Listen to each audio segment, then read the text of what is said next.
Hey, everybody.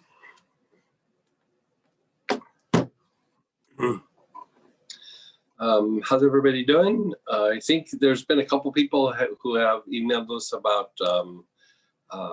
people that they know about COVID. So let's just right off the bat talk about COVID for just a few minutes and just reinforce things that we've already been doing. And so again, when we're looking at prevention, you know, the use of the oil immunity support or Monarda, the times work. Time Supreme is significantly better, but the different times do work individually. The only time you wouldn't use the Time Supreme would be if there's an autoimmune disorder in play with the person, and there you would use the Moroccan time. Okay, so you want to strengthen up the immune system, and then you want to also keep the respiratory system relatively functioning. And so one of the things that's in that kit is the respiratory support. And so that was made for COVID, like, you know, many years ago. I slightly adjusted it. I think I started making that in like 2005 or 2006 for the earlier versions of COVID. And then there's Lavender Complex, which is to help strengthen and regulate the endocrine system. One of the things that we look at when somebody is prone to get sick a lot is what glands in the body are not functioning well, because that will really throw off your immunity as well. And then the other big factor that people don't take into account is the skin. And so a quick way to jumpstart somebody who's sick or to prevent is parsley baths. You know, taking a good bath in parsley will help you recover when your recovery seems to be going very, very slow. And it's also very good for prevention.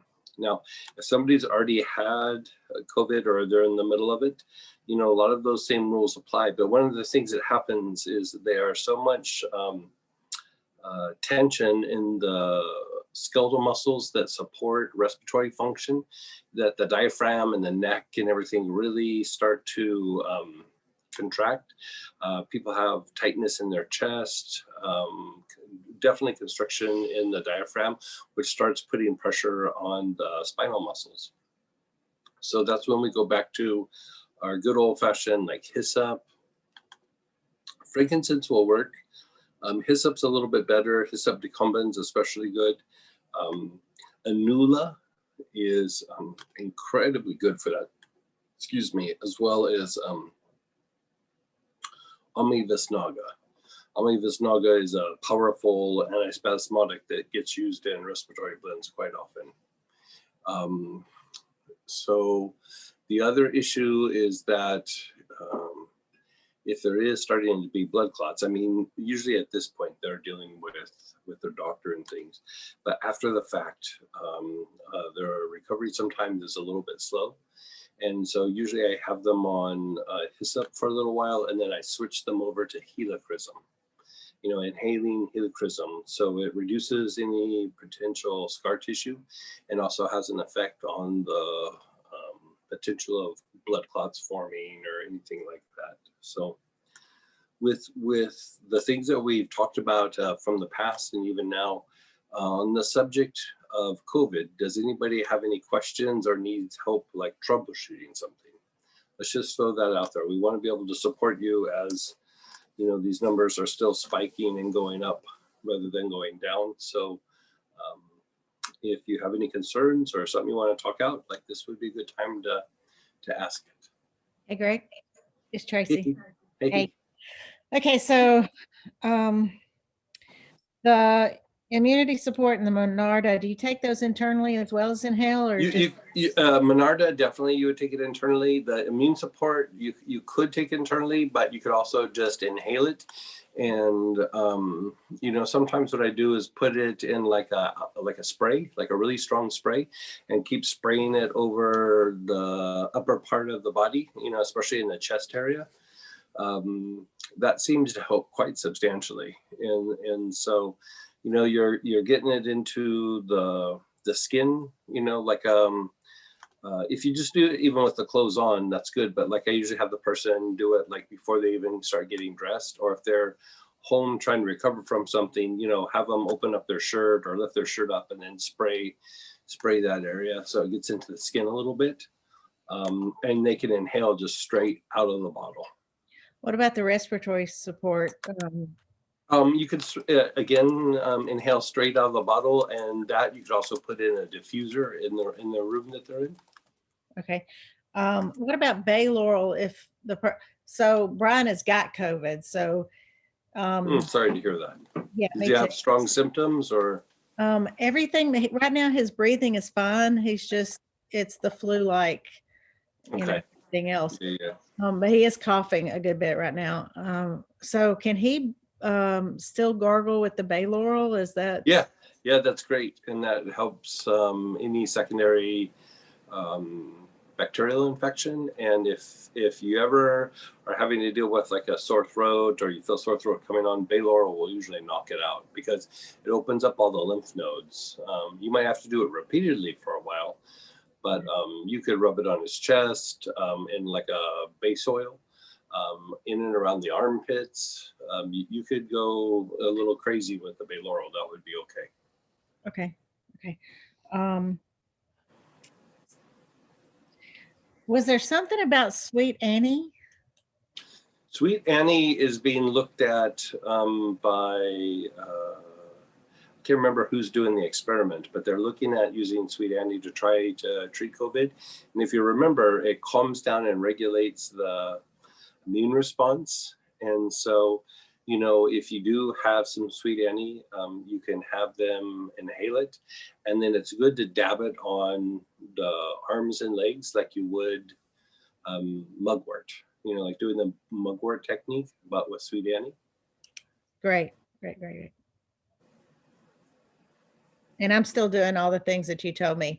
He was not as good at doing the things that you told me for him, but you know. Okay. Yeah. I mean, you know, people are still getting exposed to people, and I know with his work he has to travel, and you know, stress and fatigue will make it easier to get sick. So, you know, I hope he recovers very quickly, and if there's any hiccup, you let us know. Okay. Thank you so much, Greg. You're so welcome. Anybody else?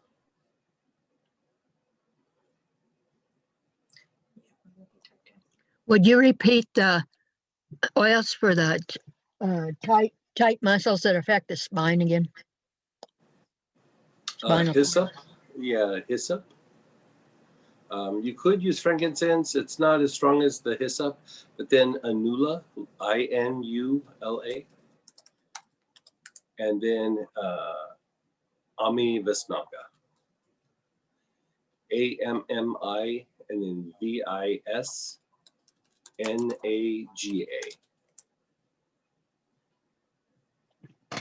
Thanks. What would be good for asthma? Well, there's different kinds of asthma. So usually I do kind of a multifaceted approach when it comes to asthma. A lot of those same oils would be good. With asthma, I usually have the person take a couple drops of frankincense on a daily basis for a little while. You know, they have studied that, and they say studies show that when you take frankincense internally, just a couple drops on a daily basis, like in water, that you start to become less reactive to things in the environment. And then inhaling the hyssop is very good for asthma. But the other thing that I would do with asthma is I would go like to your health food store or go on Amazon and buy quercetin, which is a crude form of vitamin C, and it acts as a very strong antihistamine. A lot of times, 90% of asthmatics, according to the studies from years back, 90% of asthmatics are vitamin C deficient. And so you can go through and start treating them with probably 3 capsules or tablets of quercetin 2 to 3 times a day, and then eventually work it down to like maybe 2 times a day, and then eventually go down to one time a day when the symptoms reduce. But I usually put them on quercetin for a period of time, and they are going to be on it for months. You don't want to treat something like asthma just when there is a crisis. You want to kind of go through and be able to prevent it so that you're not, waiting for the other shoe to drop. And so usually I treat asthma 3 to 6 months if the symptoms reduce. It can get a little bit more complicated sometimes. And so if it takes longer, I start to do a little bit more in-depth, multifaceted approach. But that's a very good place to start with asthma. Thank you. Yeah. And after a few weeks, if it doesn't seem to be working, let us know, because there are many variations that we can go through and troubleshoot. We can just communicate via email, and it'll save you from, chasing your tail in the dark, so to speak. You know what I mean? And so if that's not getting you some results kind of quickly, then, if you had some consistent treatment and things aren't changing very much, then we go through and start troubleshooting. So. Okay, Well, great. What would you give someone on chemo to help with blisters they are getting on their face? Oh boy.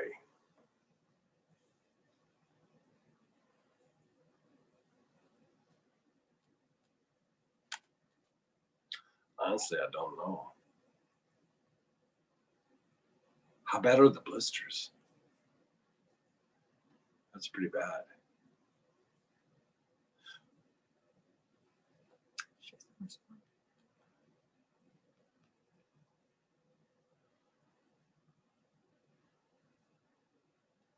She said they are about an inch. Wow, 1 inch in diameter. Oh man. You can use some saline spray. You can get it at the drugstore. Get the ones that's just saline, sterile saline, and it really helps with blisters and bed sores and all that. It clears them up really. You just spray it them a few times a day, and it clears them out. Oh, okay. How long does it usually take? It can, well, it depends how severe the thing is, but a couple days to a week. It'll kill impetigo, and it'll also kill what is it? The from chicken pox, when you get that herpetic thing, it'll kill that too. My mom did it. Her doctor was shocked that it just disappeared. Yeah, yeah. I got to say, for that one, I don't know that I have anything. So, I mean, that's safe and gentle, and sounds like it's consistently gotten some results. I mean, the difficulty is that they're still getting exposed to the chemo, and so that complicates things a bit. Let me think about it. Can we get their name or send us an email? And let me think about it and see if I can come up with, something for you to try. Also, how far along are they in their chemo? Can you send us that maybe in an email so we can go through and evaluate? 12 weeks so far. 12 weeks. Wow. Yeah, let me think on that a little bit. Baking soda can pull out toxins. Baking soda baths too. Start on a low amount, because if you've got a lot of toxin, it can just crack your heels and your fingers, and things just start coming out. Another question for back to kind of the COVID one. What about energetic hygiene to go to for being in a close proximity to people? This person works in a close proximity with people all day. As far as exposure to COVID?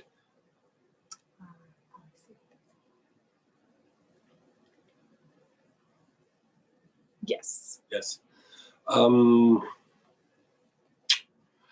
mean, I'd stick with the same oils that we were talking about. If you're thinking that you're you know, potentially at a higher risk, I mean, one of the things that you can also add is, you know, take zinc a couple times a day. You know, a decent dosage of zinc that helps to inhibit any sort of viral growth when that happens.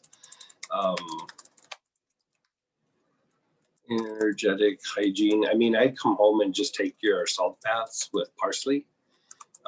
If you feel you're exposed,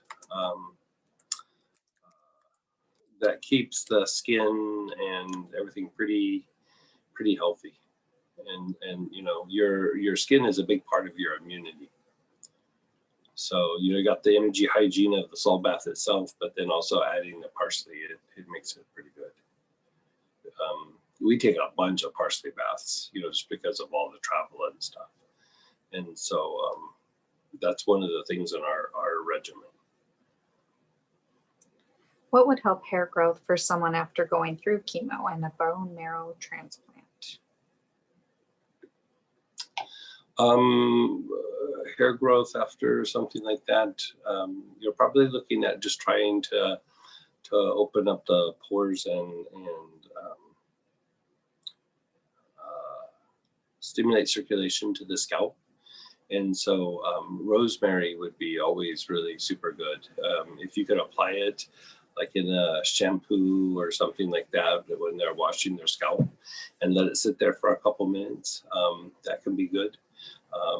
If they're having a hard time with that, you know, a couple of drops in water and then drink it, that could also be helpful.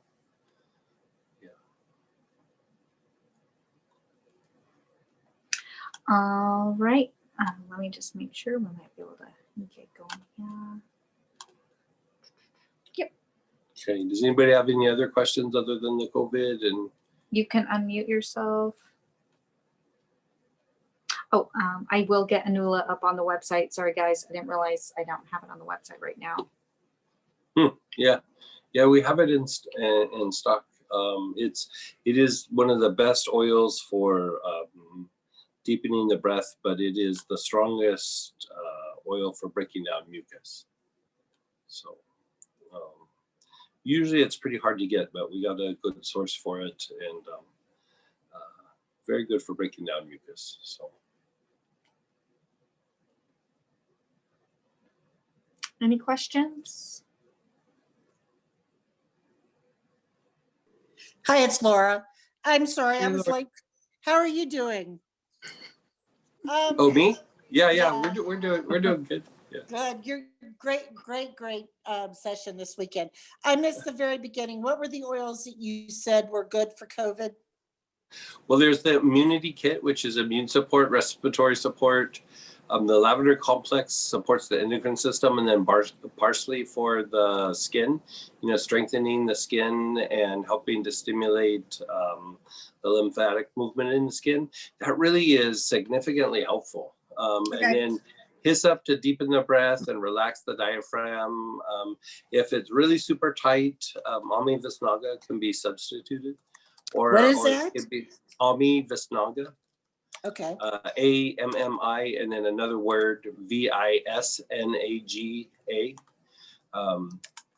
A really powerful antispasmodic. So it's really good for when the diaphragm and the neck and everything gets really wound up.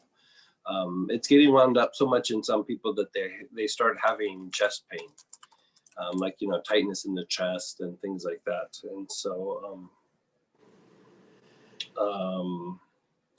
that and Monarda is a really powerful antiviral. Thank you. Sorry. You're so. What is the best way to take Anula? Anula is inhalation. You know, you inhale it through the bottle. I even take a drop and then I put a little bit at the bottom of my nostril so that it opens things up. What is in the respiratory blend?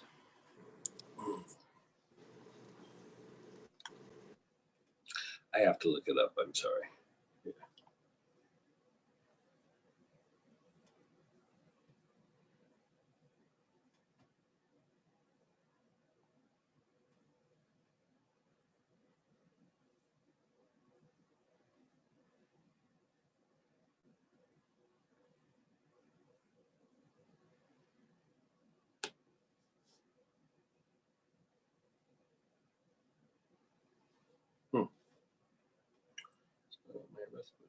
My recipe book.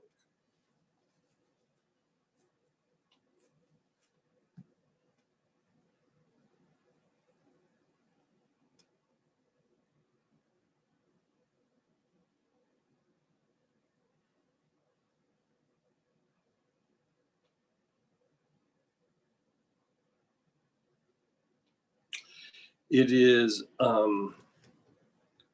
peppermint, high altitude lavender, tea tree,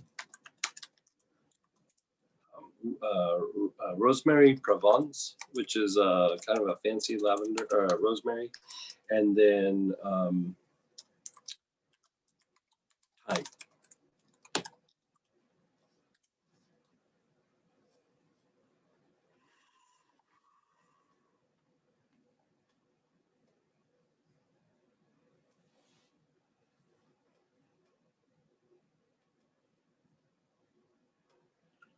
Okay, so any more questions or? I think it was more logistical. Ami Visnaga, is it better than Hyssop decumbens to deepen the breath? I wouldn't say better, but a little bit different. The difference is Ami Visnaga, Hyssop decumbens is very good for reducing spasms in the diaphragm and in the throat and deepening the breath, slowing down the breath. Ami Visnaga is a little bit of a stronger antispasmodic. Maybe not as it doesn't have that, you know how like Hyssop has a little bit of like kind of a eucalyptusy kind of smell. It's not the same chemical makeup, but it has that kind of respiratory smell to it, where Ami Visnaga doesn't quite have that. But it is still very good for it. But the other thing that's good for it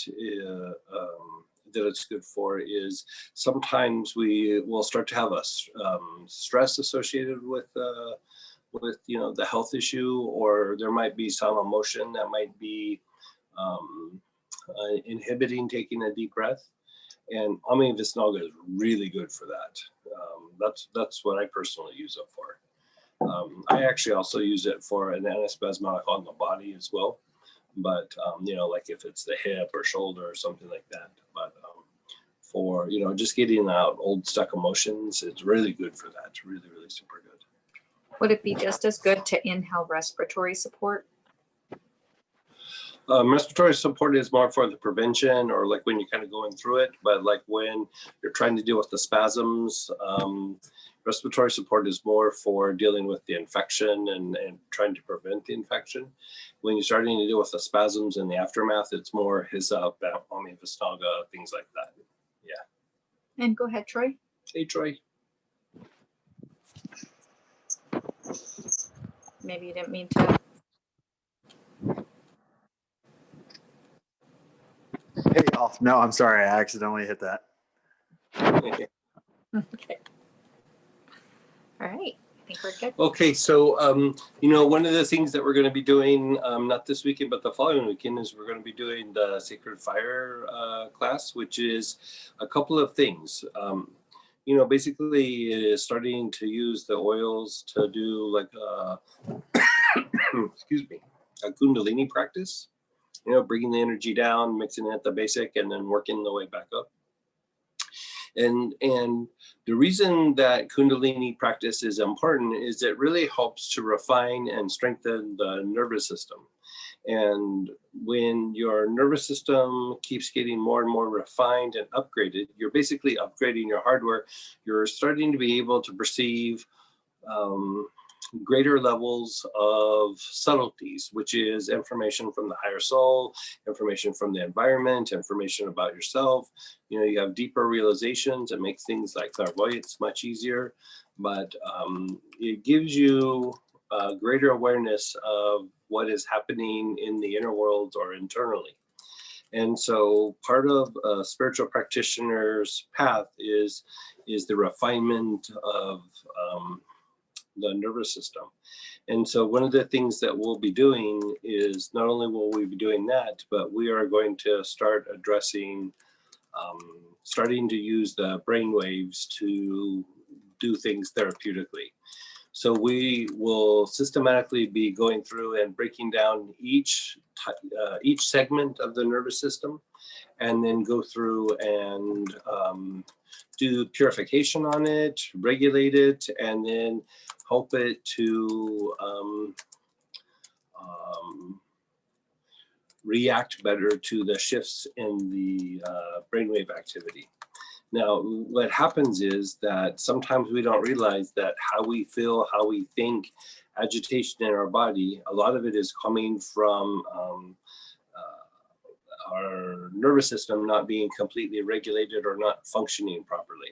Like anxieties, for example, can be a malfunctioning part of the autonomic nervous system. Sometimes even the somatic nervous system, which is the voluntary part of the nerves, right? And so when stress begins to physicalize in the body, or trauma begins to physicalize in the body, fears, things like this, that is tied to the voluntary part of the nervous system.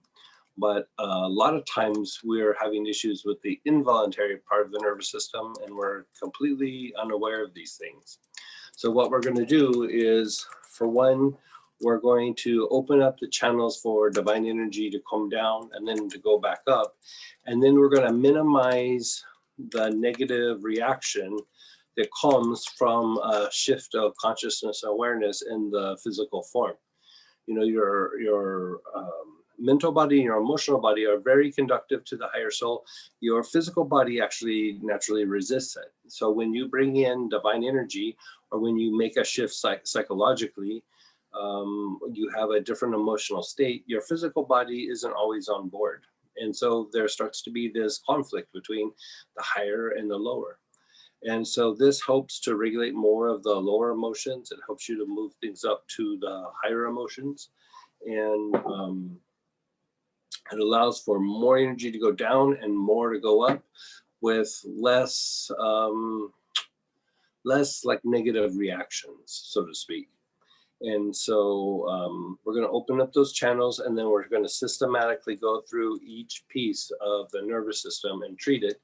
Then we're going to work brain waves.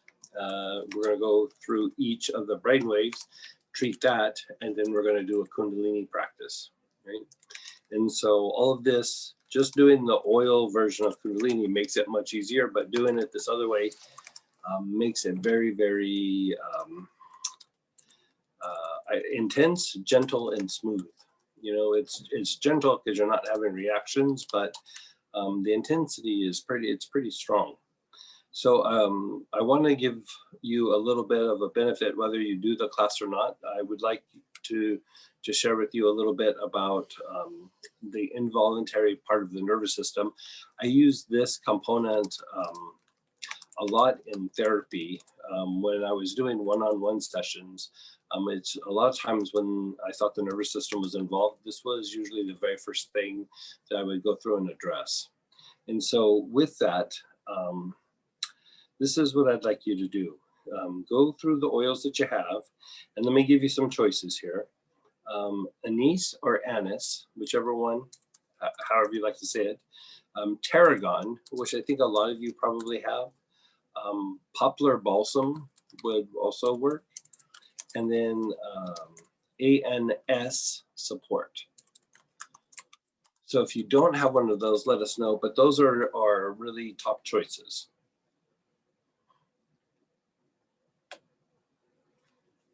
And again, type in if you don't have. If you don't have it, don't try to guess, just let us know so we can go, because there's certain things that I'm looking for in the oils to do. It's not just about relaxing, it's about targeting a certain part of the nervous system. And if you don't have any of those, type in, honestly, I asked for at least 10 to 15 of the oils you do have. So Greg might be able to find a choice for you guys. So what Greg was describing was for the Sacred Fire class, but he's going to do a little thing with us tonight. Yeah, we're going to do a little excerpt of it. So you can use this in therapy. You can use this treating psychological issues. You can treat this for a lot of physical issues. It really kind of, well, you're going to see the benefit of it because we're going to do it right now. So a lot of times trying to describe what something does versus having the experience you kind of start to recognize in people the patterns, because a lot of times when people come to you for healings, we have the tendency to self-diagnose when something's going on. But when you start to have these feelings from doing the sessions the way that we do, you kind of see the pattern even if they don't verbalize it, or you recognize the pattern in yourself even though you don't consciously know, like, well, this is happening, that's happening. You're like, oh, that feeling's coming back again. And so I like to always try to give you guys good for your survival toolbox, be it that you're healing people or just working on yourself. It's great for emotional healing, and it's great for physical healing, also conductivity to the divine. Yeah, it's someone who doesn't have they keep snowbush, rue, brachytherium, healing, or they don't know if they have healing accelerator or dojo. They have petitgram, hyssop, cornmeal, gingergrass, R&R, pennyroyal, basil, cypress, archangel cornmeal, bay laurel, palo santo. Have them use rope.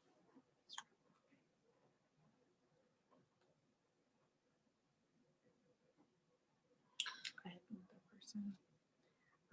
Amber, lemongrass, Spanish marjoram, basil, African sandalwood, it looks like, bushy matgrass, arbor vitae, bay laurel. What are they again? Just two. Yeah. Amber, lemongrass. Try the lemongrass.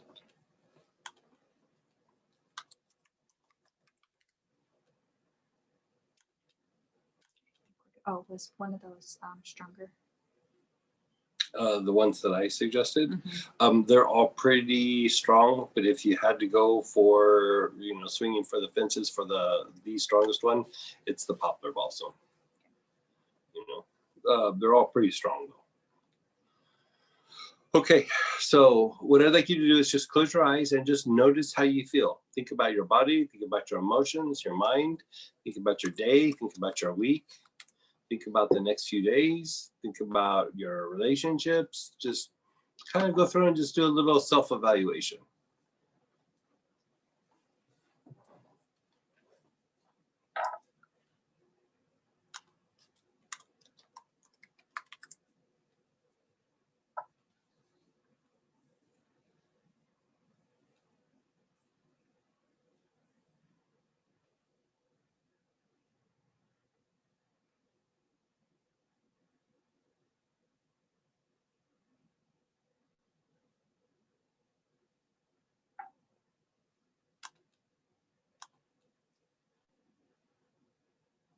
She's telling me that she doesn't have lemongrass. It says lemon and grass. I don't know.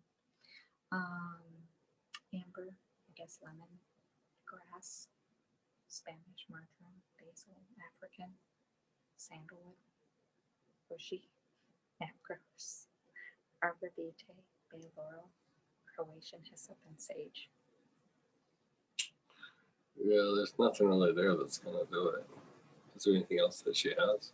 Ruth, do you not have lemongrass? Sorry, I see lemon and grass. Are they different?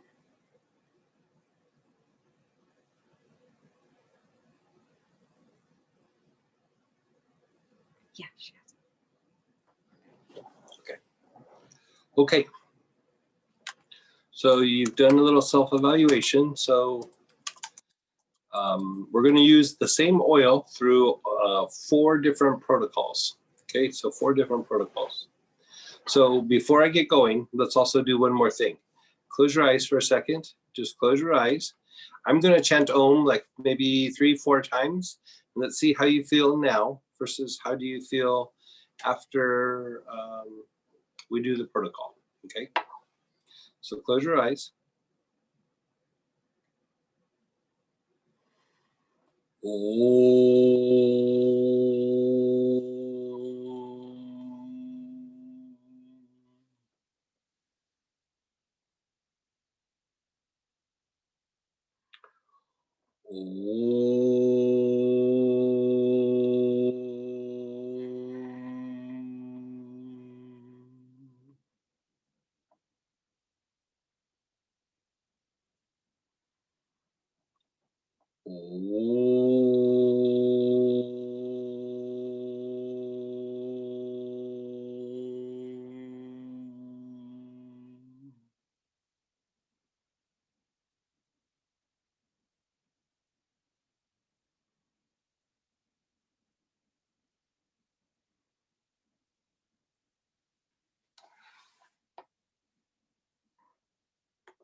Okay, notice how you feel. Now let's begin with the oil. Begin inhaling. You're holding the bottle up to your nose. Your awareness is on your front heart.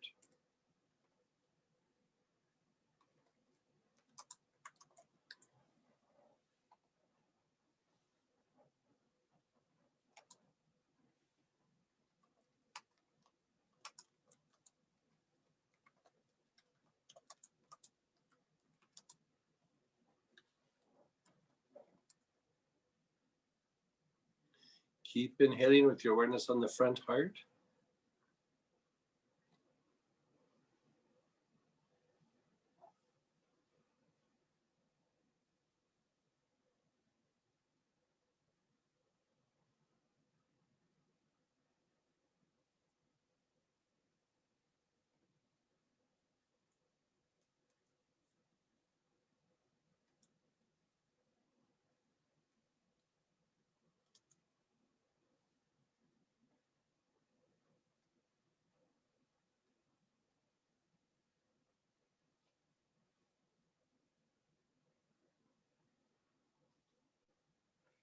Move your awareness to the back heart, the area between the shoulder blades.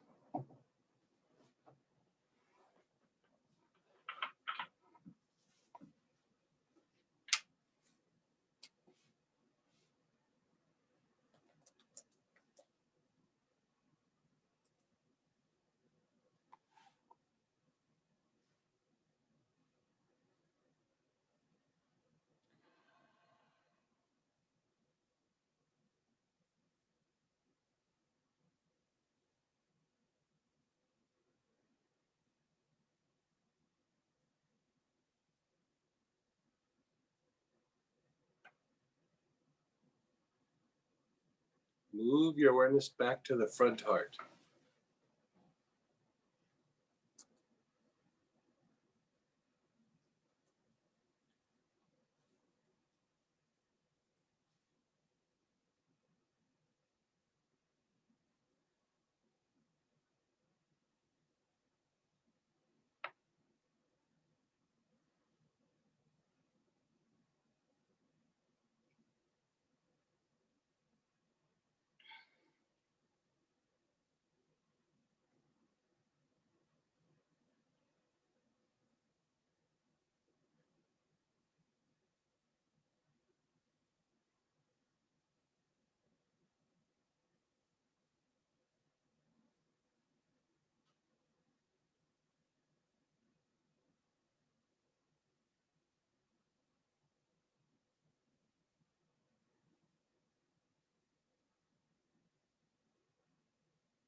Move your awareness to the front heart.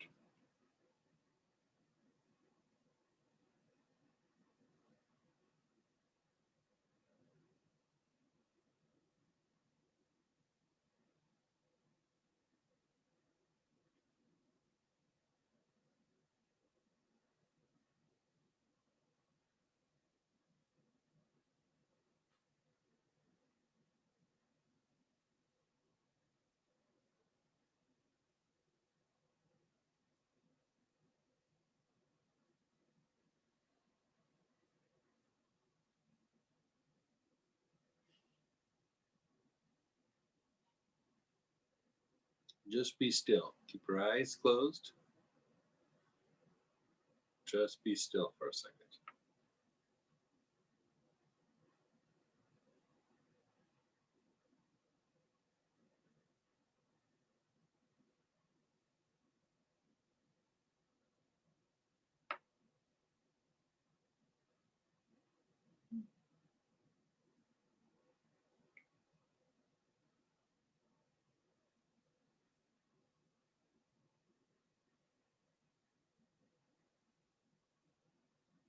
Feels kind of good, doesn't it?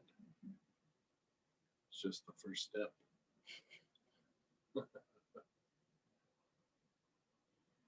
Okay, we're just going to do a little bit more of that same thing. So your awareness is on the front heart. Long, slow, deep breaths.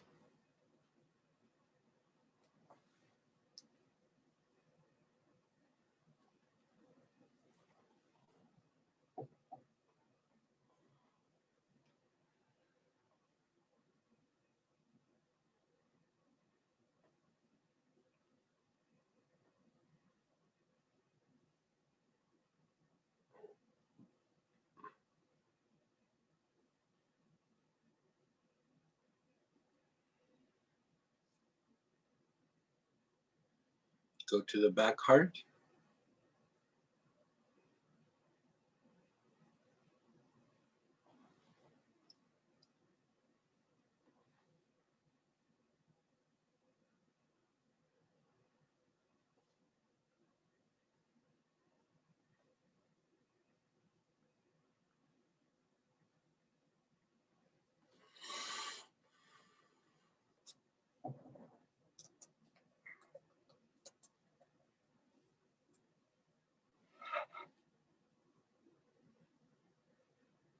Go to the front heart again.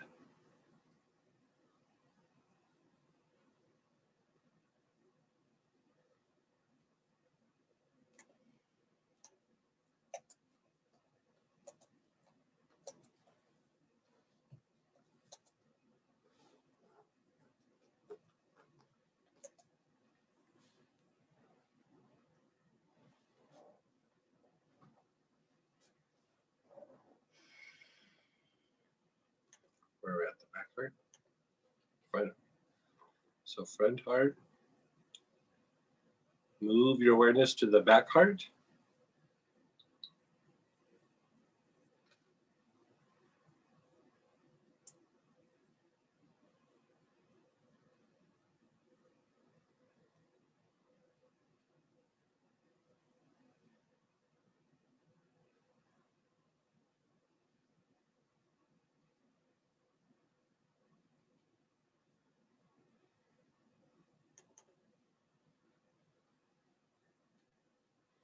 Your front heart again. Long, slow, deep breaths. Your focus is on your front heart.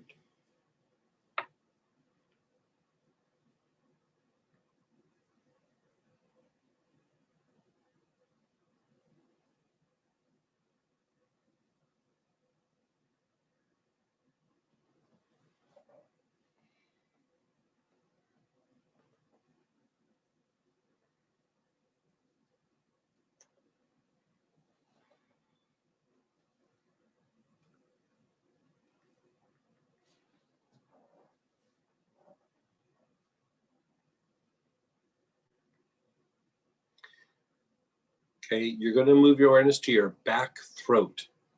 So opposite your throat on the back side, the middle of the back of your neck.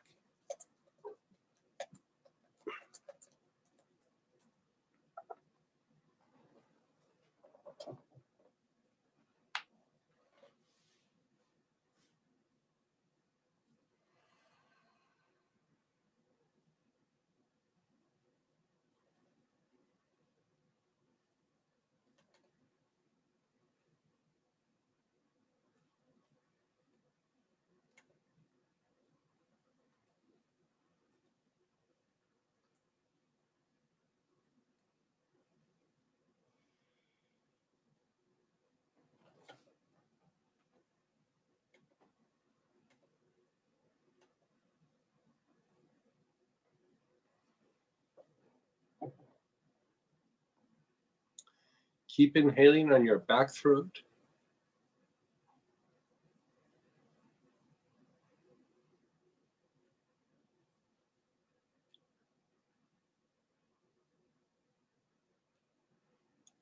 Go to your jaws, where your jaws hinge.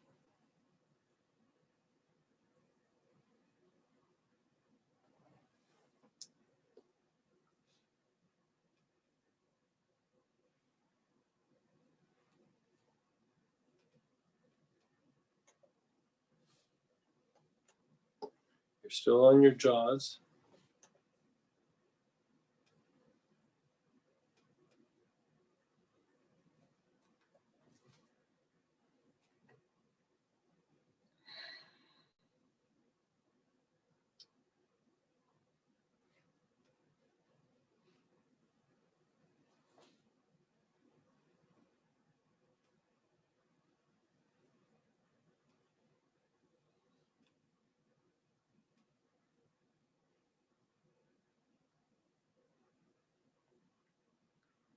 Now move to your back head. So opposite your eyebrows on the back side, the back of your head.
Okay, just be still.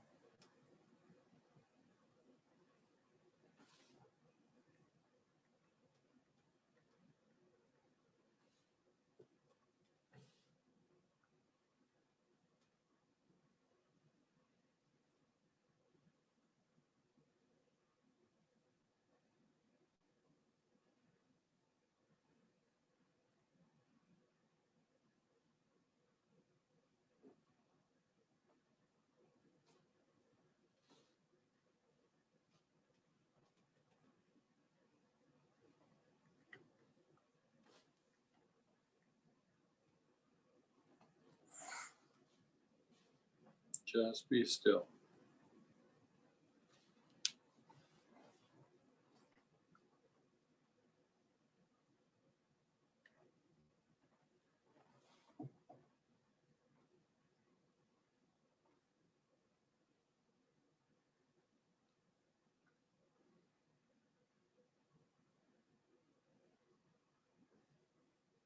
Begin inhaling again. Your awareness is between your eyebrows. The ajna.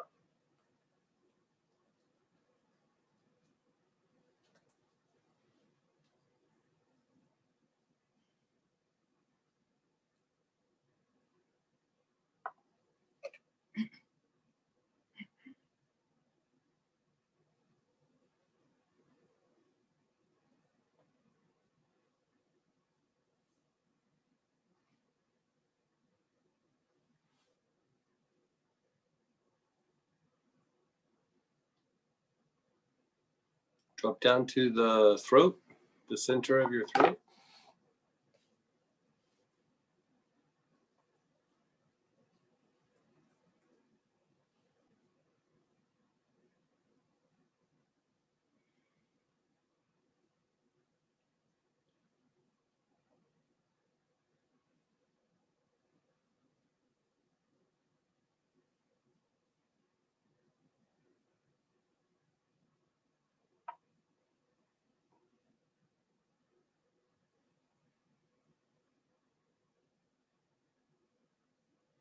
Down to the throat minor, the bottom of the throat, that little notch in between your collarbones.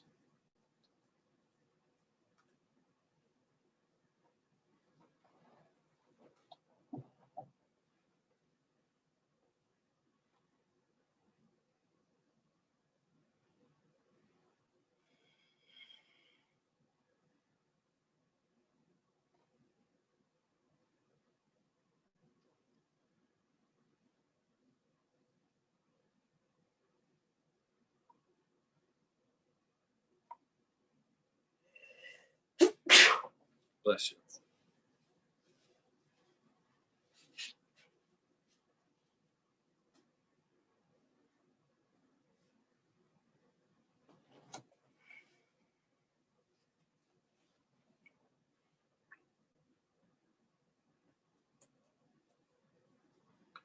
Go to the cheek minors, right under the cheekbone on each side. Your cheeks. Right on that little tender spot, just under your cheekbone. Long, slow, deep breaths.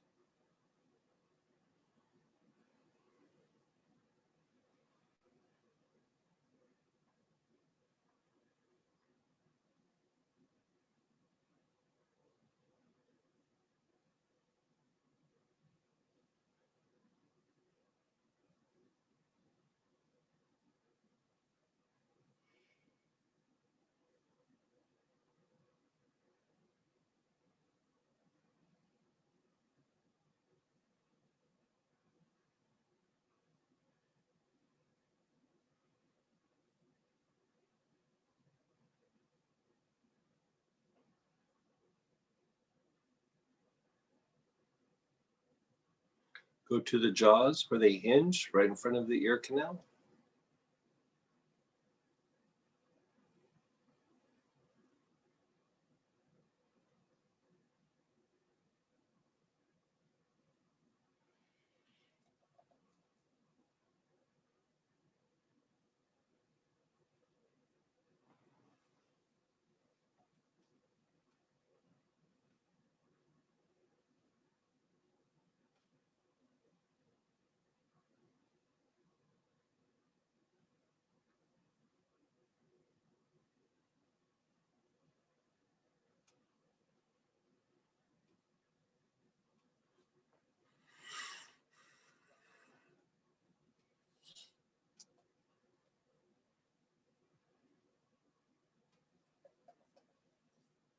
Go to the ear canals themselves, the holes in your ears.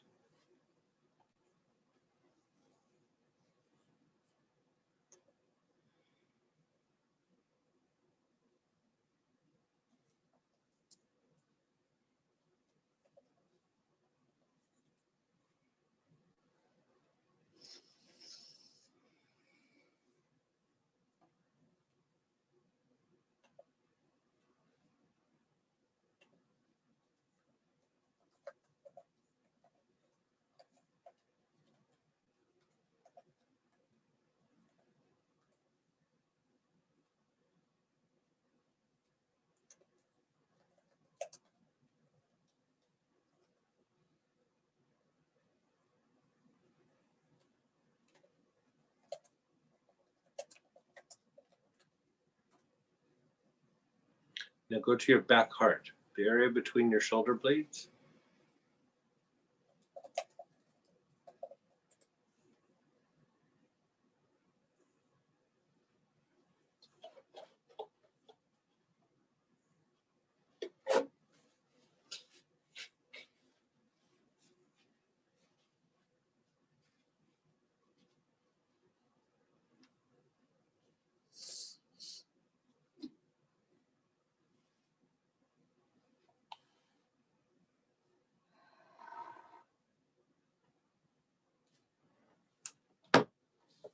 Now move to your front solar plexus.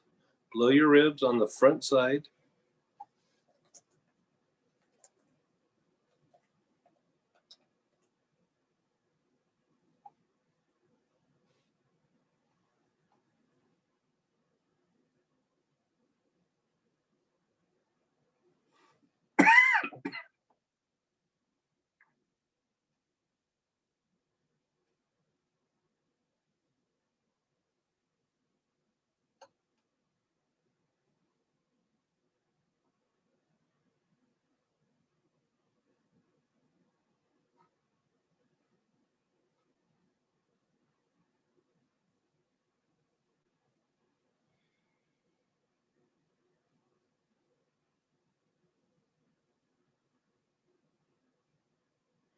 Now move to your back solar plexus, your mid-back area.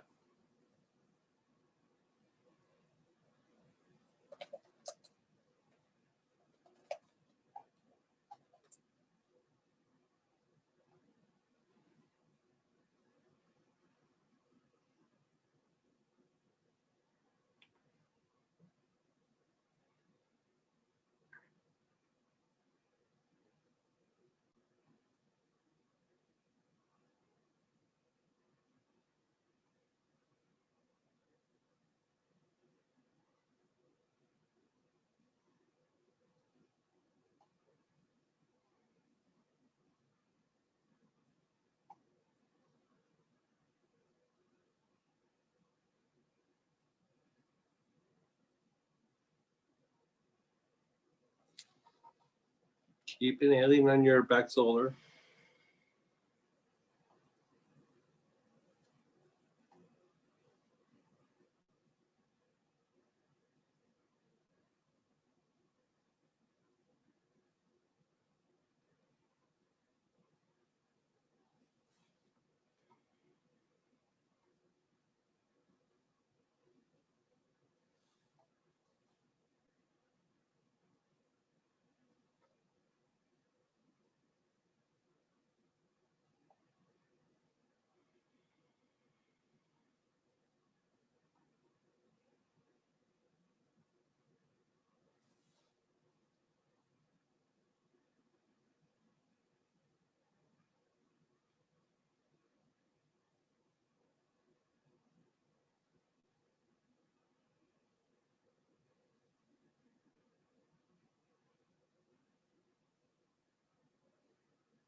Begin inhaling on your front solar plexus again.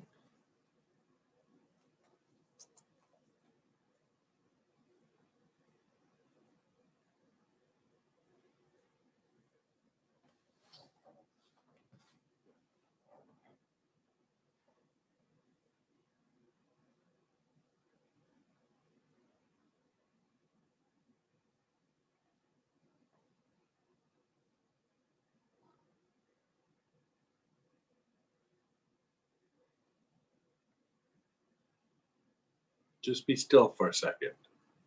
Just close your eyes, just be still.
Again, begin inhaling on your front solar plexus.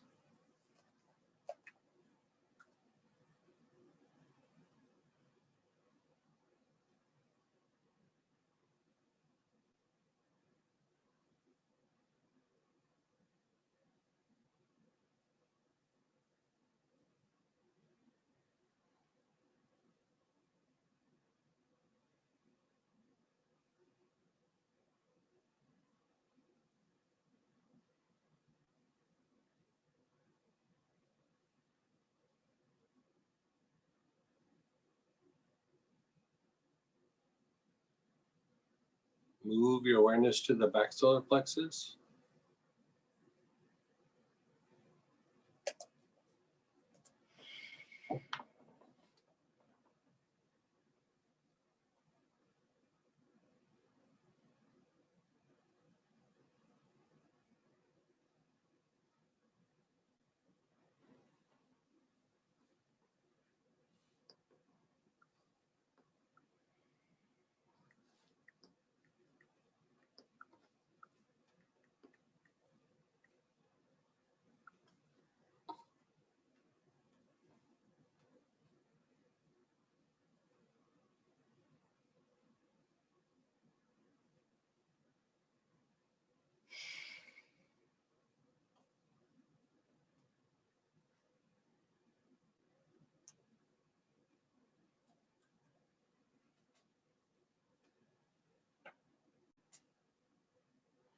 Go back to the front solar plexus again. Long, slow, deep breaths on the front solar plexus.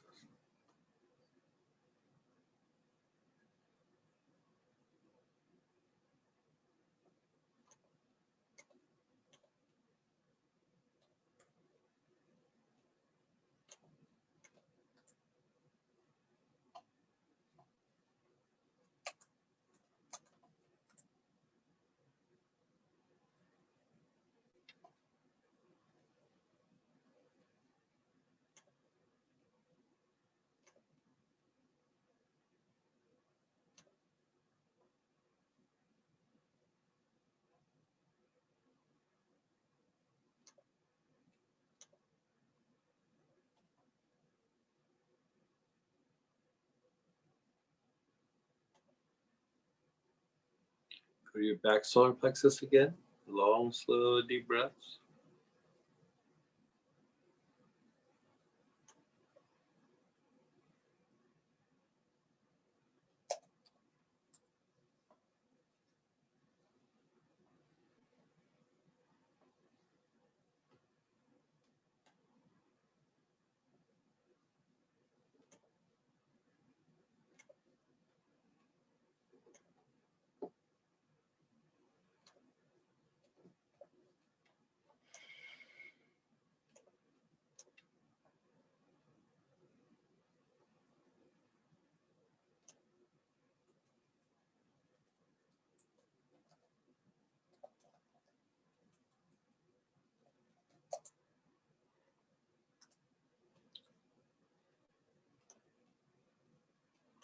Move your awareness over to the spleen on the left-hand side below the ribs.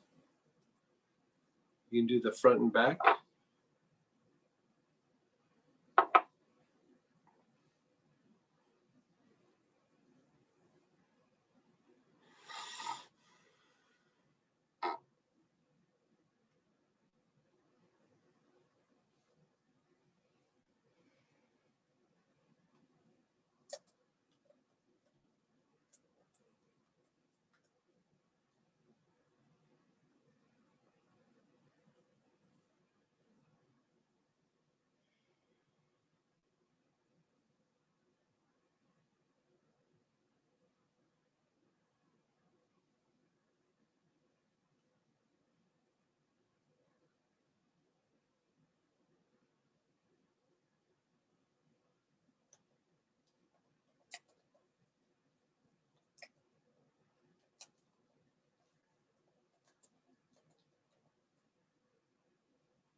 Move your awareness to the navel.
An inch and a half below the navel.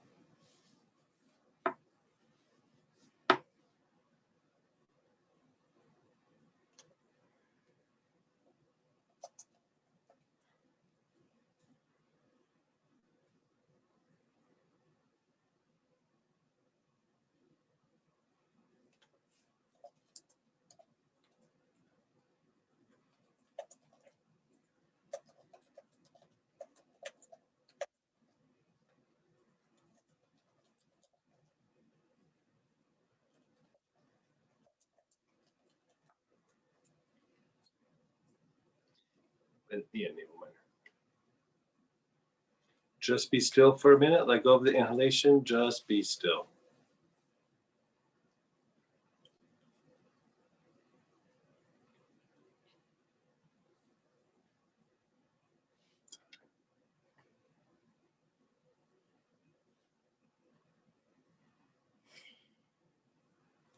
Again, start inhaling on the navel minor. Long, slow, deep breaths.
Be still, just let it go for a moment. You're still an inch and a half below your navel, but you're just letting it go.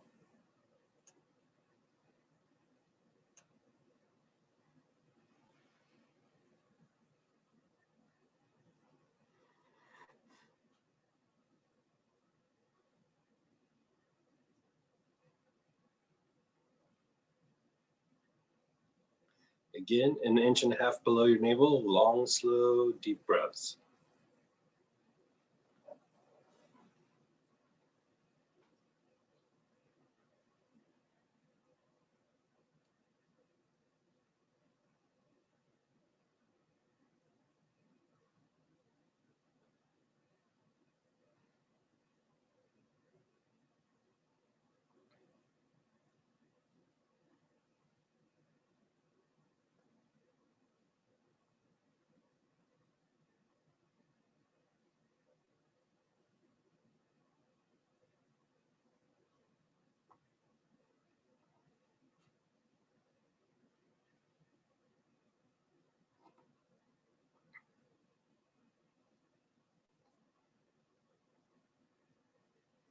Move your awareness to the bottom of your tailbone, the basic chakra.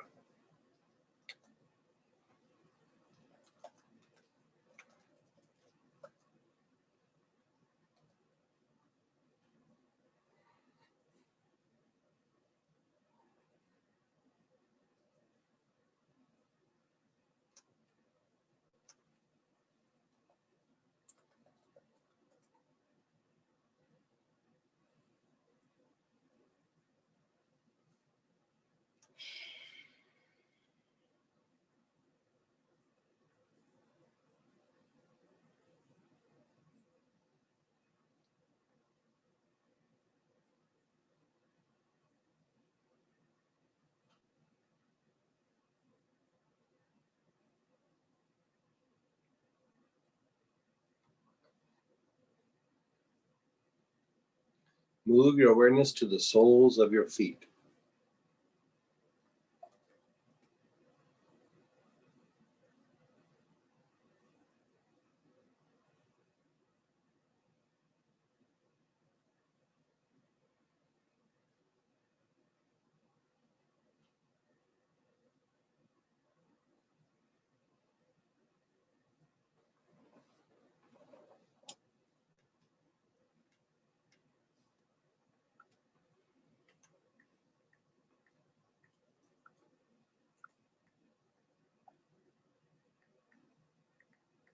Just be still for a second.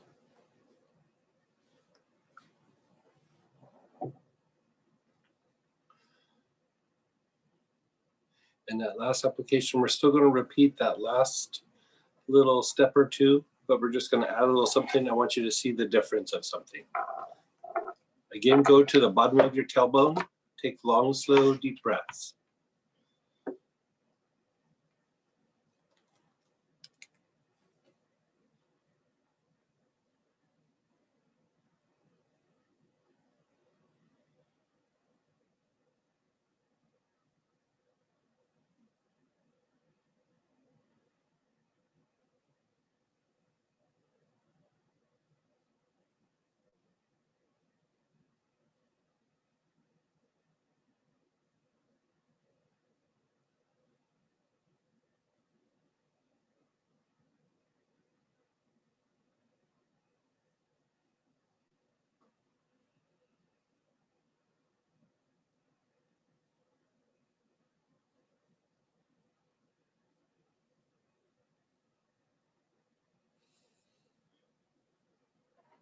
Now, move your awareness to the knees, the front and back of your knees.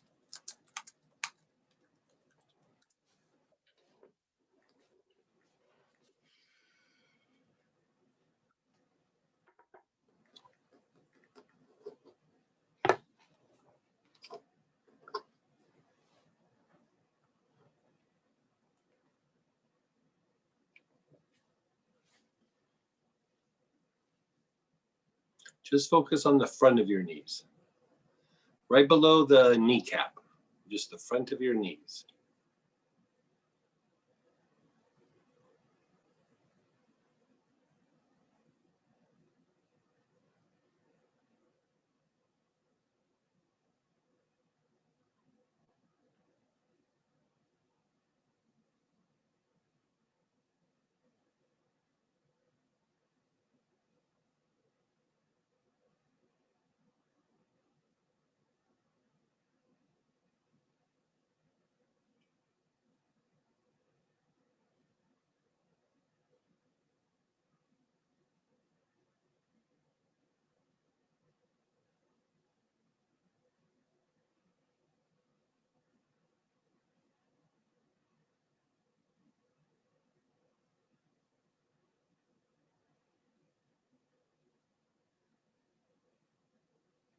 Move your awareness to the back of the knees, just where the crease is on the back of the knee, that soft spot behind your knee.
Go to the soles of your feet.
Just be still, be aware, keep your eyes closed, just be still.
Just be still.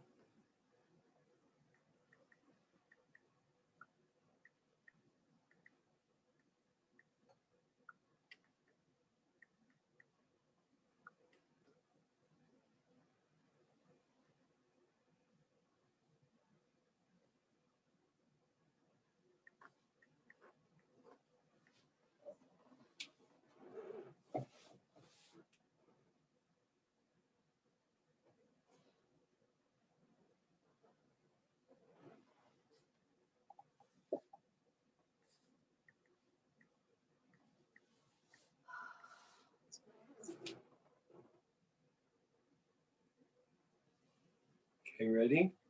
Last application. Start inhaling. Your awareness is on your throat.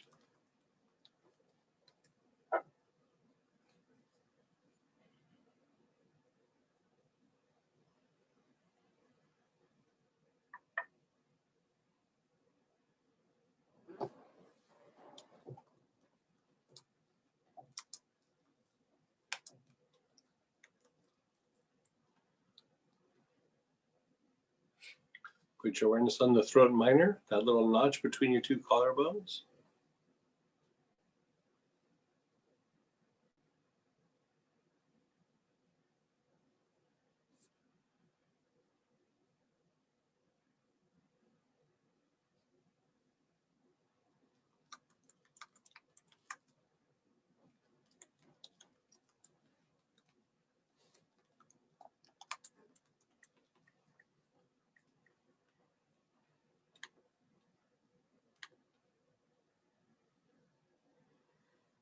Move your awareness to the back throat, the middle of the back of your neck.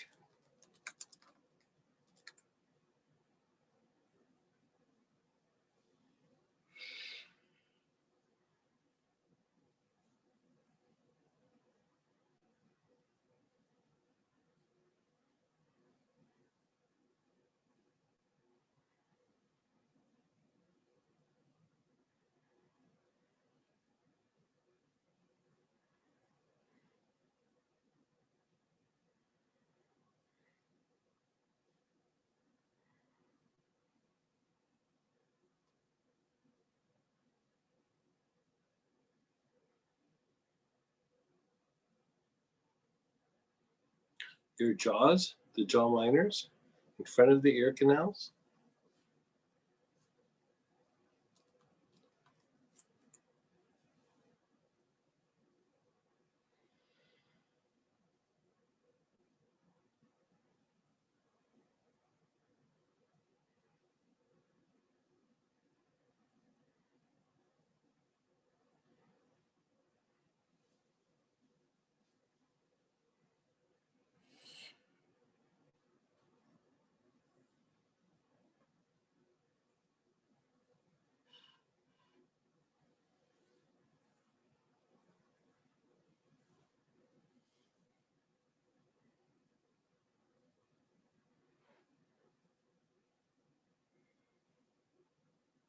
Go to the temples.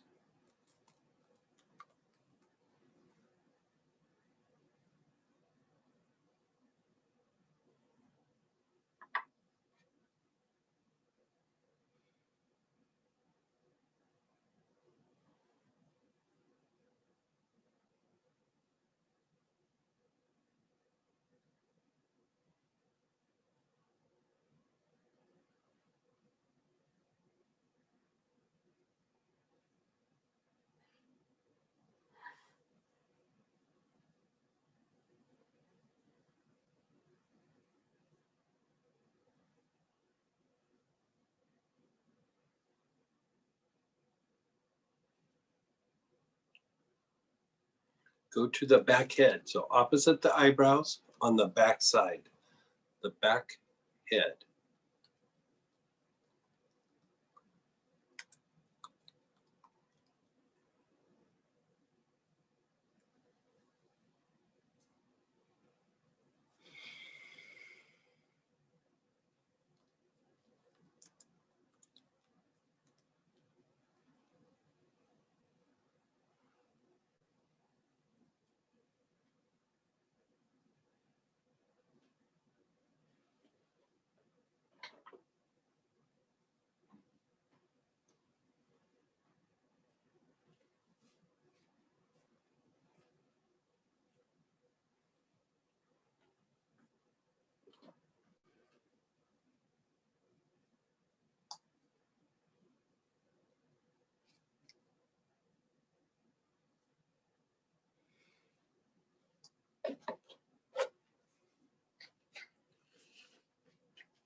Move your awareness to the forehead, where the hairline is.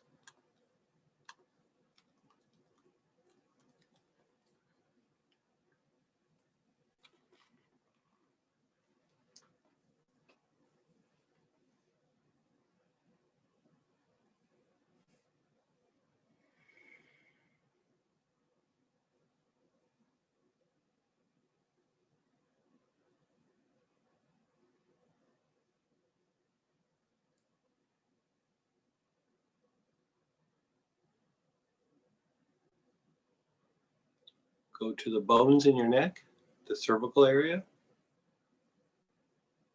You're putting awareness on the spine in your neck.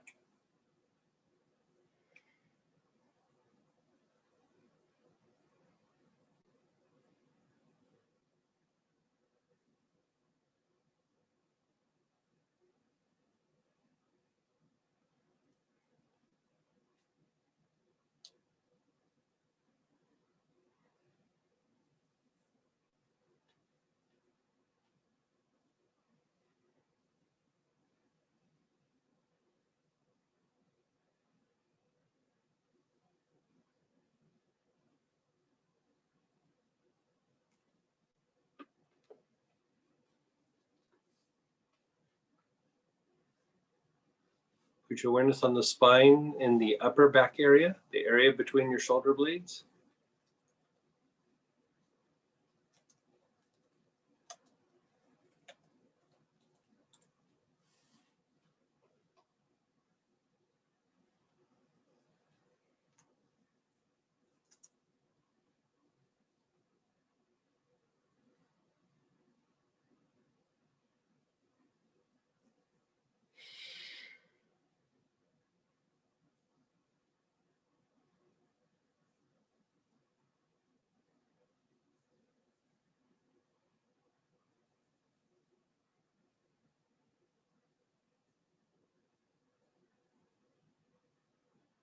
The middle part of your back, the middle spine.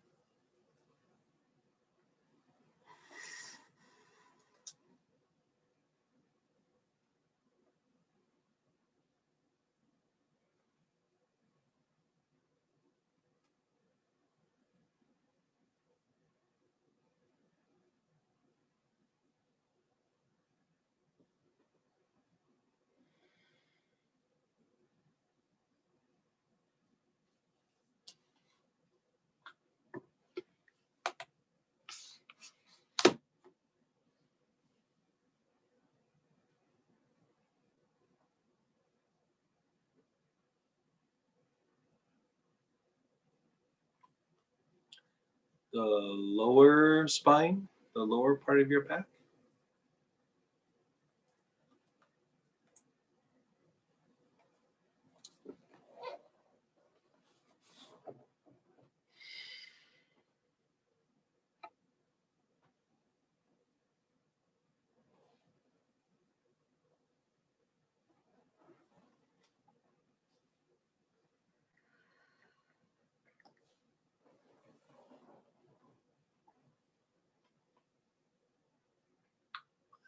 Now put your awareness on the perineum, which is the floor of your pelvis, between the sex organs and the anus, like just right at the very bottom of the floor of your pelvis.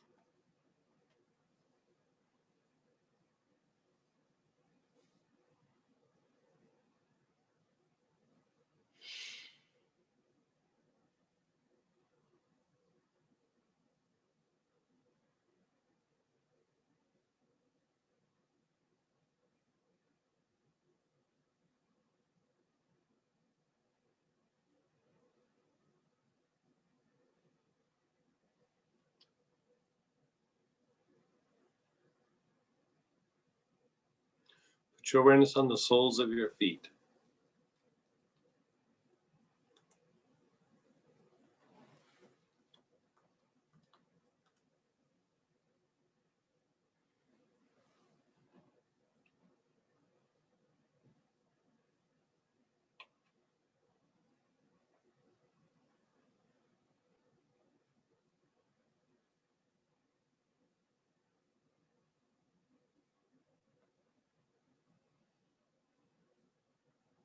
Okay, just be still. Be aware, let everything go. Keep your eyes closed.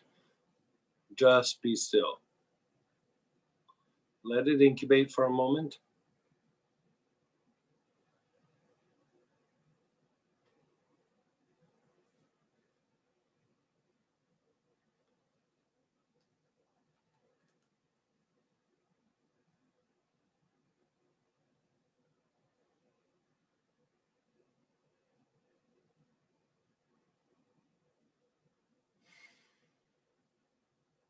Think about your day, your week, the good things, the bad things.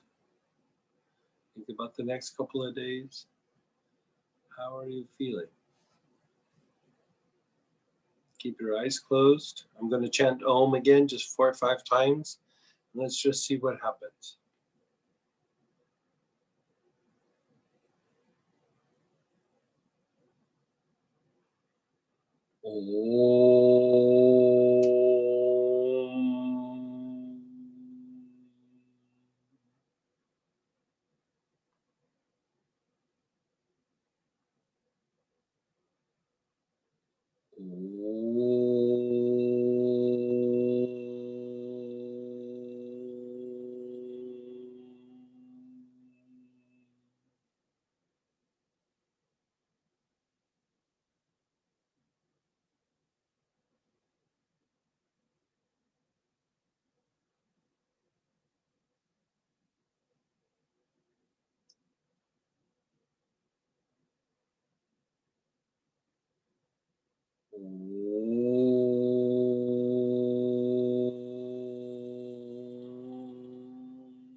Okay, how do you feel?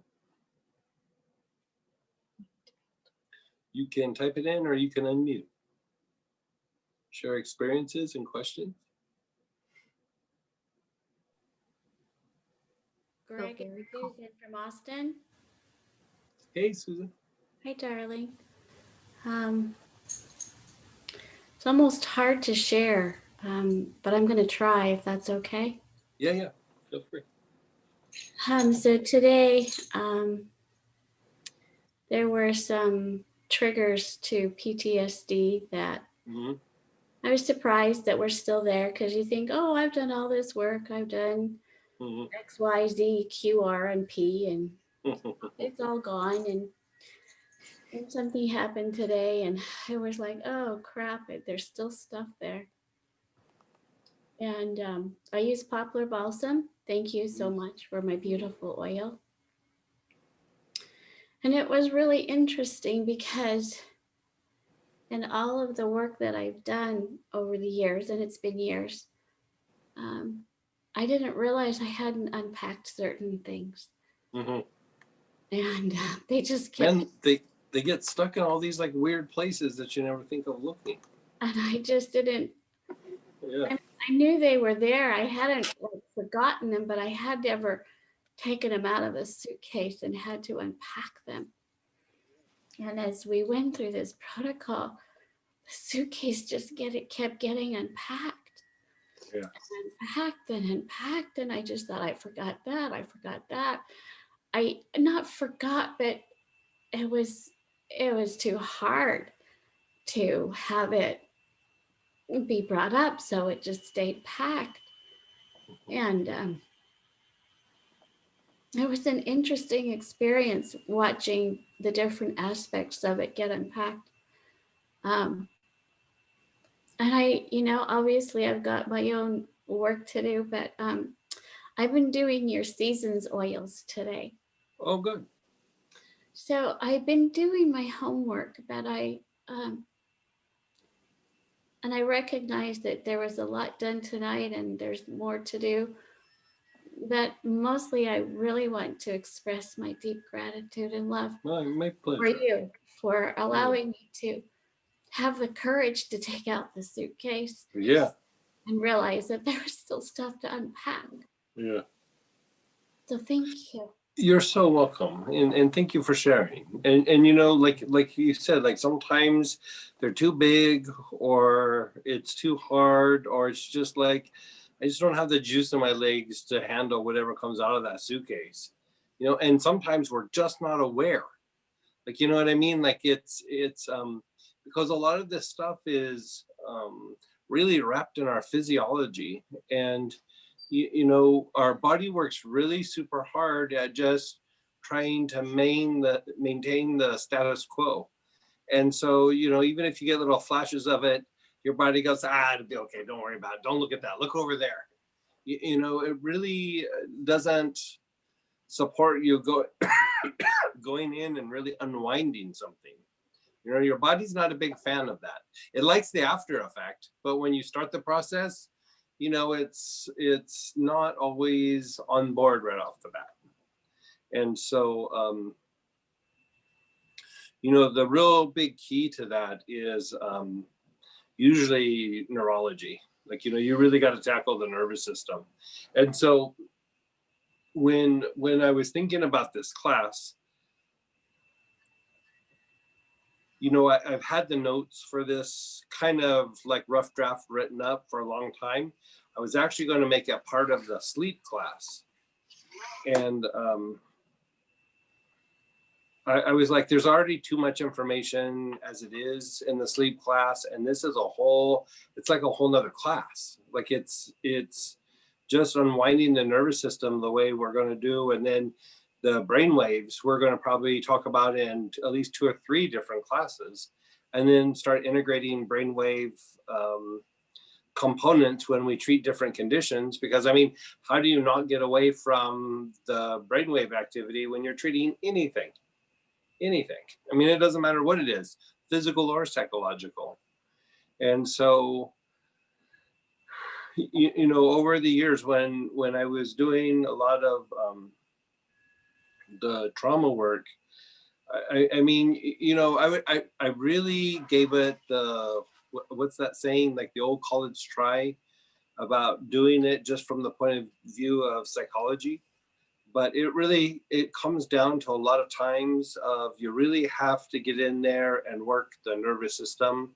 The immune system, the endocrine system are components too, but you really got to get in and work that nervous system. Otherwise, those patterns, they're so ingrained in the physical form that it's really hard to step away from them. It is really super hard. And so, here we're just doing one part of the nervous system, and even that can be really super profound. And we're just going to kind of systematically go through each component, and the brainwaves are going to make up the component for the overall nervous system, which is called the central nervous system. It's a very powerful thing, and that is what we're trying to do when we're doing Kundalini practices. And so I was like, why do we look at this as healing and a spiritual practice as 2 separate things, when really we can do healing on the nervous system and do the meditation? It's almost like the healing is the cleansing and the meditation is going to be the energizing. It's more complicated or more complex than that, but it's that same idea of why not heal the nervous system a bit and then do the meditation? That just always made good sense to me. And so, my experience is when I have work on myself with the parts of the nervous system, I usually become more aware, I have more realizations. And at the same time, I'm oddly more at peace, even with the things that aren't so nice that have happened. Like, it's like, I'm not really as reactive as I probably would have been. And I'm aware of way more than I was before. And it's just like, you know, it's a very interesting phenomenon.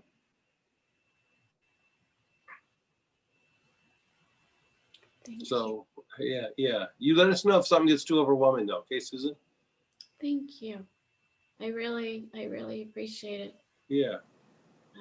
Yeah, you can tell I'm feeling a little, I don't know what the word is, overwhelmed, tender, vulnerable.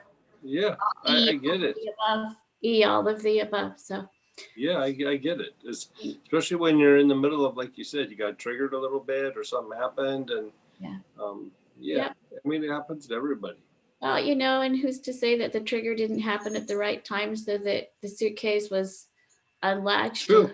And you were, and I did my work today, and so you were there to help me unpack it. And such deep and profound love for your work. Yeah.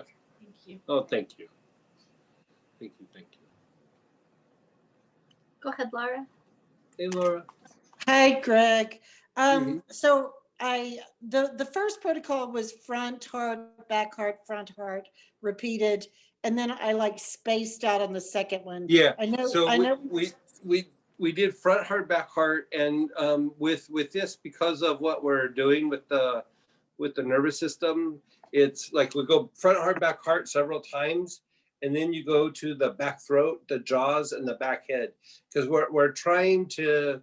We're not just working a chakra pattern. We're really kind of almost doing like a osteopathic version of working the chakras. We're trying to manipulate the body in ways that are a little bit different than we've done before. And so, you know, the autonomic nervous system is tied to what you would call the involuntary part of the nervous system. And so a big component of it is that, you know, you have the rest and repair component, and then you have the fight, flight, or the action component. And there is this nerve that comes out of the medulla area from the back of your head. And it's the only cranial nerve that ends up going down and affects your lungs, your heart, and then down into the gut. And it's the vagus nerve, which, you know, there's a lot of people talking about these days. And it's tied to parasympathetic function or rest and repair mode. And so what happens is that there can start to become a lot of dysfunction in that particular nerve that can cause a lot of problems. And so going through and starting to follow this pattern, you know, you notice that we kind of hit those areas, you know, we're activating the heart, and then we did a respiratory function, and then we took it down into the lower centers, and then eventually down into the spine. And then we did the cranial, the cranial pattern, which is to stimulate cerebral spinal fluid, again, to overall help the nervous system to reboot. And so, you know, the patterns were a little bit modified, but it was specifically to do these things for preparation for the Kundalini practice. Thank you. Yeah. Did you like it? Very much. Yeah. Very much. Feels good, doesn't it? I want to do it again. That's definitely. Thank you. Very, very good. Yeah. Anybody else want to share or have a question?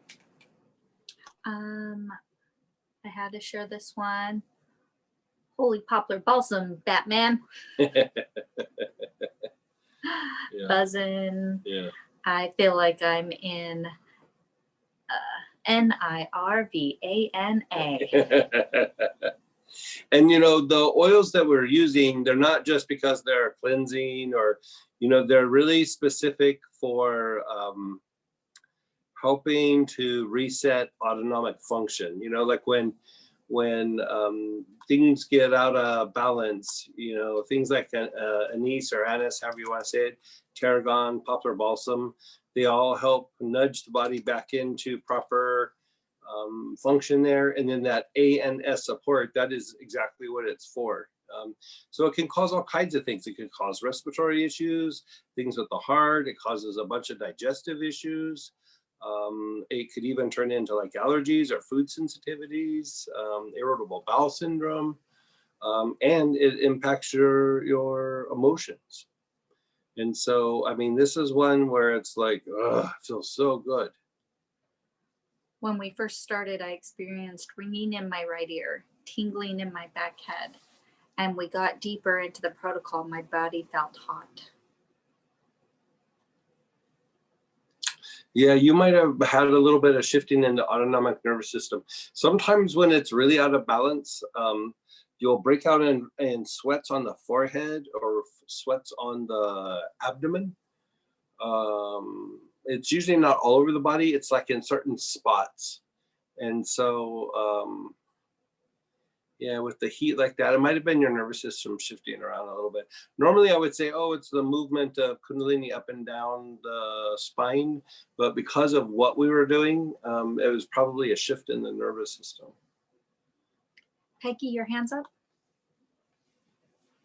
Yes, thank you very much. Hey, Miss Peggy. Yes, it was beautiful and awesome. I got real early in the protocol. I got really hot, and I kind of thought maybe the information you just shared applied to me on some level. But then I wanted to ask: can the poplar be utilized for, in water for increasing digestion? I'm not sure. You can definitely try it. It probably on paper should do it. I haven't had it long enough to try it for things like that. There are some things that we've used it for, and I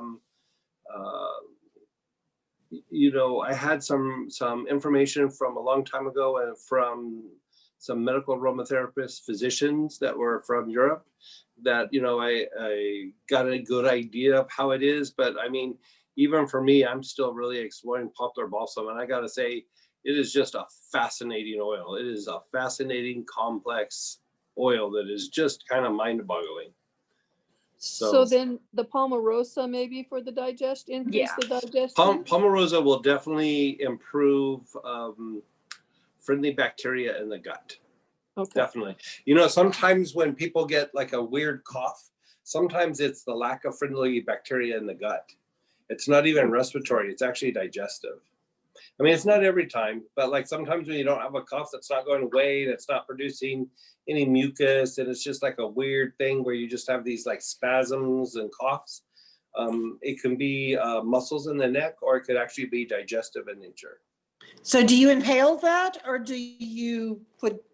You could inhale that, but the Palmarosa, no, you would put 2 drops in water and drink it. Yeah, you have to drink it and get it in the gut. Yeah, and it takes a little while, but the people who have done it, a lot of them say that even like their body odor changes, and even when they sweat, their underarms don't have quite the same intensity of smell.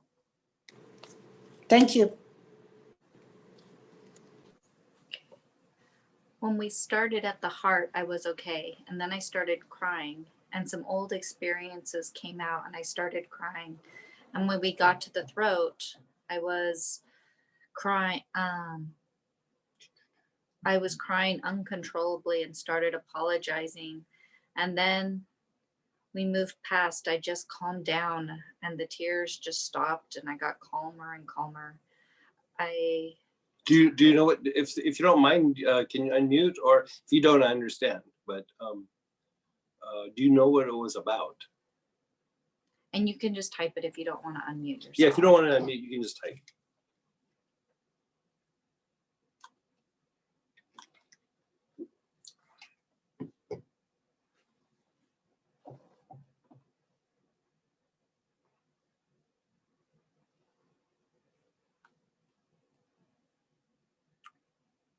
just some, yeah, so she does know. You do know. Mhm. Okay. Okay. I mean, here's a very interesting thing, and I like to share this story because it just shows kind of our understanding, or sometimes our lack of understanding, of the connection between the mind, the emotions, and the body. Is you know, you hear me talk and tell stories a lot about, you know, different groups of psychologists that I worked with, and there was one where I worked with them pretty intensely for a while, and you know, there was actually a pretty good sized group of them, and you know, there was a few of them that didn't really care for me, and I mean, that's normal. They are all PhDs. I mean, they're highly educated, and I'm a guy waving a crystal around going, how do you feel? You know what I mean? And so, smell this oil here now. Yeah, just breathe. You know, I'm doing all my things, and you know, some of the psychologists would come and see me and get sessions. And so I would say to them, okay, is there anything that you're working on? They go, nope, this is just maintenance, and it's just kind of to check you out and, you know, see what you're up to and everything, you know, because I would explain it, but you know, it's kind of so different from them. They didn't quite understand what I was talking about. And it's understandable. Half the time I didn't know what they were talking about. So it was kind of a mutual thing. And I go, okay, so there's no issue that you're working on. There's nothing you want to tackle. You don't have something that's unresolved, you know, nothing. You just want maybe do like a general session. And they'd go, yeah. And almost every time, within about 2 minutes, they were crying almost uncontrollably. And they would say some version of like, I don't understand. I've already processed this. I can't believe this is coming up again. I don't know why this is coming up again. And emotionally and mentally, they processed it. But things get stuck in our body and affect us and impact us and continue to impact us in ways that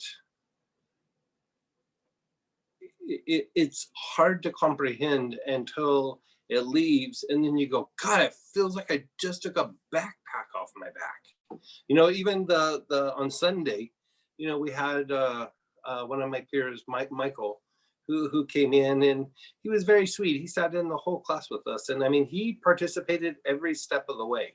I mean, and he's an old timer. I mean, he is, you know, a guy that did it with French medical aromatherapists that write books. I mean, in his early days, I mean, you know, he's been around the block.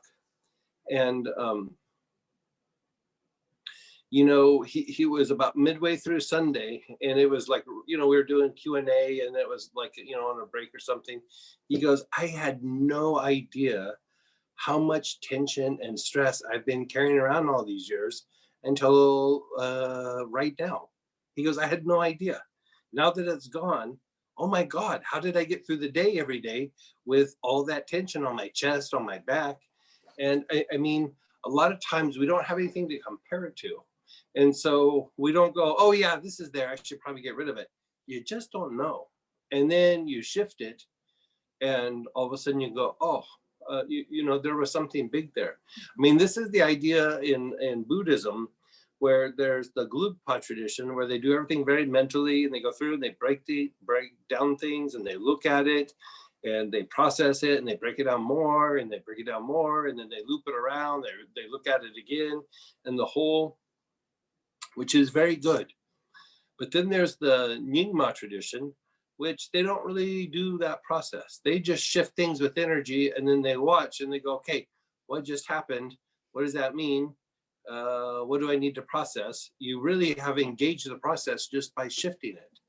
And a lot of times it just continues to work without you really having to figure it out with that left brain of ours, you know? It just kind of happens. And it really makes us more right brain by doing that. And it really allows for things to flow. You know, your right brain is more associated with like music and more spontaneous action, you know, expressions in ways that are less structured, you know, more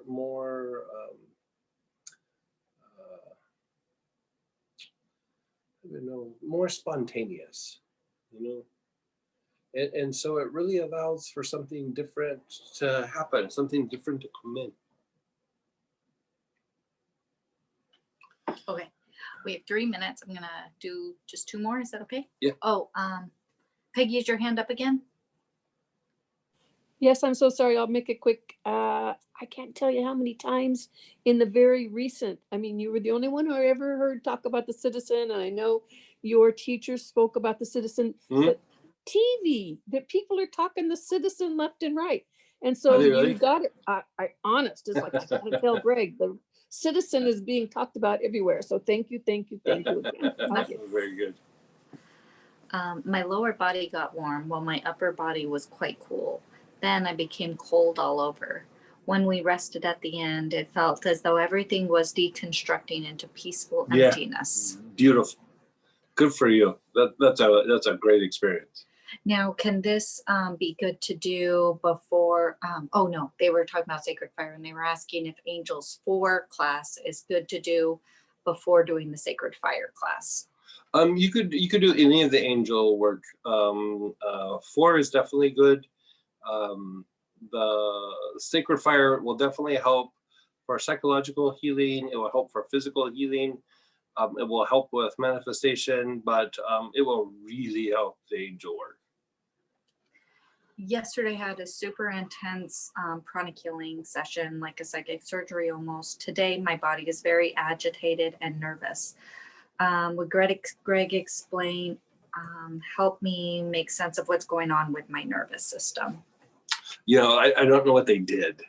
Yeah. I know they did the 5 Tibetan rites, and they did what they did for her healing. I don't know. You can unmute yourself if you want. To just kind of, I don't know. Oh, hi, Greg. This is Chris. Hey, Chris. So just, can you hear me? Yeah. Sorry. Oh. You have to be quick. Sorry. Okay. So I had a pranic healing session yesterday, and it's more to manage my stress and getting old fear response patterns out, and, you know, the elementals that go with that. Yeah, it could be like sometimes when you start to make too big of a shift and you don't re-educate the nervous system, it could be that you're shifting the body too much at once. That's probably what happened. Like if you're doing that kind of work, that's probably what started to happen. Got it. You know, like the body only like so much change, and then it's just like, what are we doing? You know, and so it starts fighting back. Right. Yeah. I realized that. Yeah, when you try taking some basil. Basil should start, take a few drops in water, inhale it a little bit, or take a salt bath with basil, or all of the above, and it should start calming it down. Another one would be chamomiles, like different chamomiles. Okay, thank you so much. Yeah, you bet. All right, guys. Sorry, we gotta sign off. Yeah, Greg sorry, has got another meeting to do. If you can, we have the free angel study group for the angel people, and then everybody's invited to the Asura class on Saturday, which is 9 to 5 Pacific time. And yeah, it's going to be materialization, but without the oils. So a little bit different, but a little bit some of the stuff you guys already know, but in a different format. So okay, so love you guys, and I'll talk to you next week. Thank you. Bye. Take care.